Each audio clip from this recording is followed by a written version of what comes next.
কেন্দুলির মেলা পেরায় তখন আমাদের রাঙামাটির দেশে ফাগুনা হাওয়া বইছে। কচি পলাশের পাড়া রোদ উঠেছে ঝলমলা।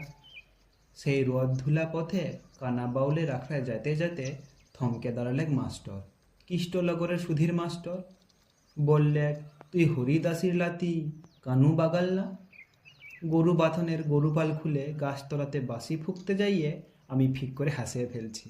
মাস্টার বললেক, শুন, তোকে একটা কাজ করতে হবে। বললাম, কাজটা কি বটে? বললেক, তোকে একটা ছবি আঁকে দিতে হবে। ই বাবা, ছবি আবার কি আঁকবো হে? আমি গরু বাগালি আর বাঁশি ফুকা ছাড়া আর তো কিছু জানি নাই।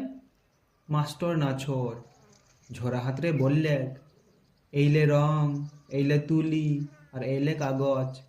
সকালবেলা গরু বাঁধনের মাঠে এক পাল গায়ে গরুর মাঝে আমি হা হয়ে ভাললে। বললাম, বাবুদে স্কুল ডাঙাতে দেখা যাইয়ে আমার পাড়া কত ছেলেপিলেরা বসে বসে ছবি আঁকছে, দেদার ছবি। মাস্টার শুনলেক নাই কিছুই। বললেক, ওয়াদের ছবি অনেক আছে আমার ঝোলাতে, লে আর দেরি করিস না। তুই একটা গাছের ছবি আঁক দেখনি, অজয়ের পারে এত ফুল ফুটেছে পলাশের, তুই একটা পলাশ গাছের ছবি আঁকে দে আমাকে। আমি আর কি করি, অত বড় মানুষ অমন করে বলছে। ই দেখে শেষ তো কাগজ নিয়ে বসে গেলাম গরু বাথানের ধুলাতে। হেলা বাড়ি ছাড়ে বাসি ফেলে তুলি ধরলাম হাতে।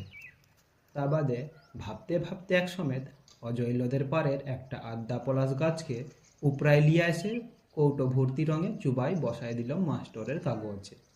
কি হয়েছে কে জানছে। বললাম, হেলাও তোমার ছবি। ছবি দেখে চোখের পাতনা লড়ে নাই মাস্টরের। আলোপনা মুখে মাস্টার বললেন, তুই কি করলি? ই কি ছবি আঁকলি? বললাম, কেন, কি হয়েছে? মাস্টার বললেন, পলাশ গাছটা না হয় বুঝলাম, গাছের তলায় মাটির ভিতরে তুই কি আঁকি বুকি আঁকলি? বললাম, ওগুলো শিকড় বটে হে মাস্টার, চিনতে লারছ? তুমি শিকড় চিনতে লারছ? মাস্টার তখন ঝোলা উপুর করে সব ছবি দিলে ঢালে।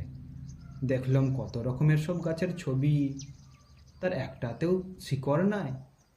আমি অবাক। বললাম, হ্যাঁ মাস্টার, এইগুলো কি গাছ বটে হে?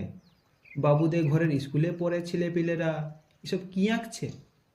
মাস্টার কোনো রা নাই কাড়লেক, আমার ছবির দিকে ভালতে ভালতে একটা কথা শুধালেক, তুই গাছের সঙ্গে শিকড় কেন আঁকলি?